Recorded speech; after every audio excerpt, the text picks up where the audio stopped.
এবারে ১৬তম বর্ষে পা রাখল দক্ষিণাঞ্চলীয় মৃৎশিল্পী সম্মাননা সম্মেলন।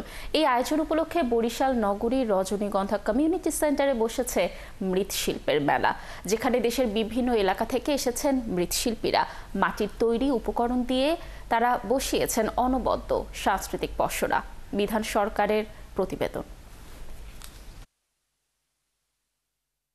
মূলত দুর্গাপূজার প্রতিমা তৈরির পর এর কারিগরদের কেউ তেমন মনে রাখে না। তবে বরিশালের মৃৎশিল্পী সম্মেলন ও সম্মাননা পর্ষদ মৃৎশিল্পীদের প্রতি বছর একত্রিত করছে। এতে করে গৌরববোধ করছেন মৃৎশিল্পীরা, সুযোগ পাচ্ছেন একে অপরের সাথে দেখা করার। এই জন্য তারা সারা বছর এই দিনটির জন্য অপেক্ষা করেন।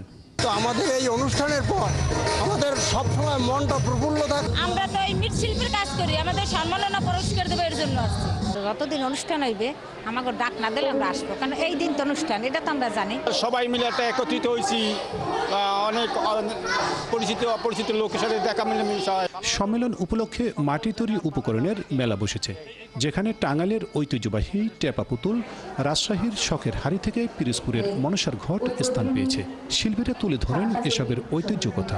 সবসময় এই কাজ করি, কিছু আর হাড়ি বাতিল বানায়, তার সাথে সাথে টেপা পুতুল বানায়। আর একটা সকাল হাড়িতে মিষ্টি নিয়ে যেত, তারা খুব আনন্দ পাতো যে সকাল হাড়ি থেকে মিষ্টি নিয়ে আসছে, খুব আনন্দ পাত।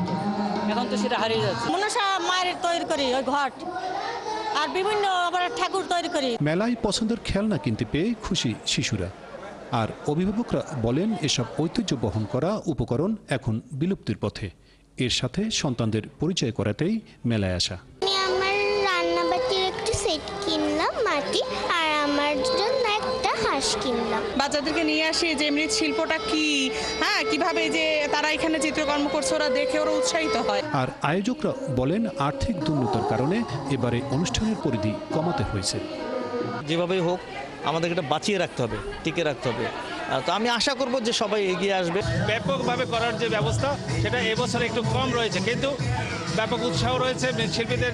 টাঙ্গাইল, রাজশাহী, নেত্রকোনা, রাজবাড়ী, শরীয়তপুর ছাড়াও বরিশাল অঞ্চল মিলিয়ে এবারের সম্মেলনে নারী এবং পুরুষ মিলিয়ে ৭০ জন মৃৎশিল্পী অংশ নিয়েছেন।